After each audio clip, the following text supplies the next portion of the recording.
Today we want to talk about a plant called in Latin Gynostemma Pentaphyllum. It's typically got 5 leaflets, that's Pentaphyllum. The Chinese name for it is Jiaogulan.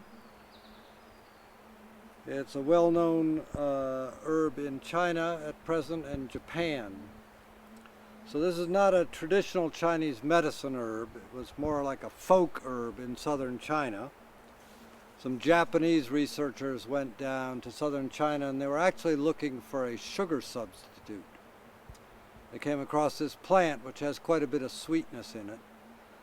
But then it was discovered that it has a number of compounds in it very similar or identical to the compounds in ginseng. In Gynostemma they're called gypenicides and there's 82 of them. 4 of them are identical to ginsenicides found in ginseng. So this is a plant that has ginseng-like properties. It's an adaptogen. Helps the body adapt to stress, boosts the immune system.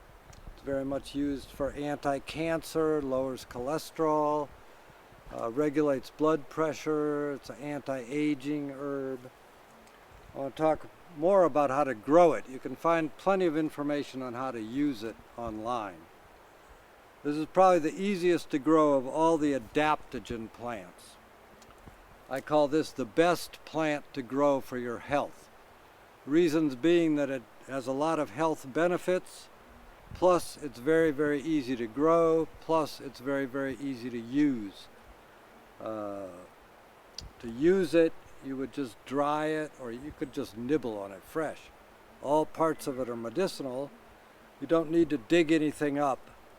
Just harvest the above ground part, dry it and make it like you're making a cup of tea. You could mix it with green tea or black tea. I drink this every day in the morning.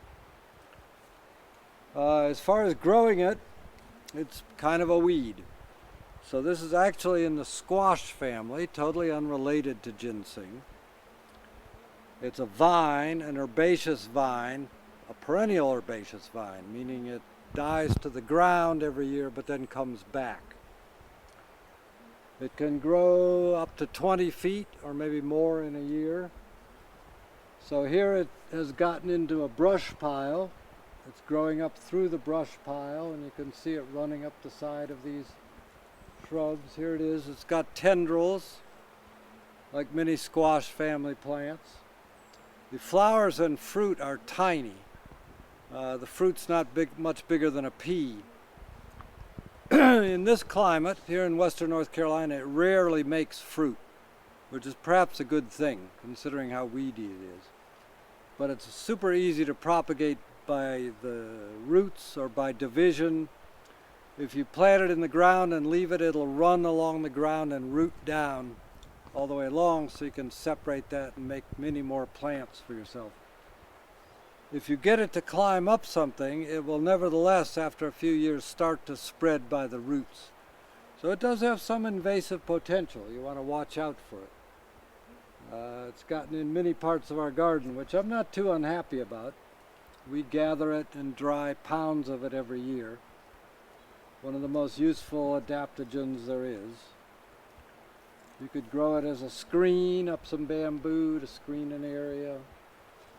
This plant has become naturalized in many parts of my garden, not as I say by seed, but mostly by little pieces of the root getting in different places.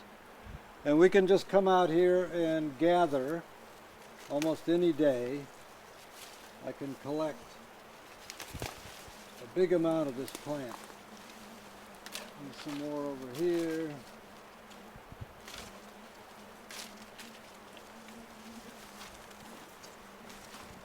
Growing all up through this brush pile. It's growing all on the ground here. So in just a couple of minutes, I can collect a big handful of it.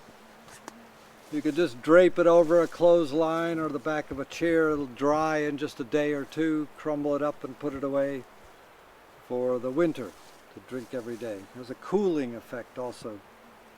And it's used very much for the prevention of cancer and also for people who are being treated for cancer.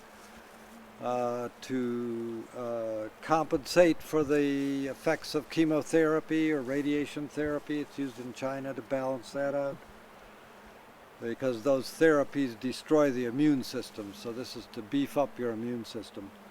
But you could also use it as cancer prevention. Increases the killer T cells, lymphocytes, all those are boosted. A big current use for it is for race horses. That gives you an idea of what it's good for. So major anti-aging herb.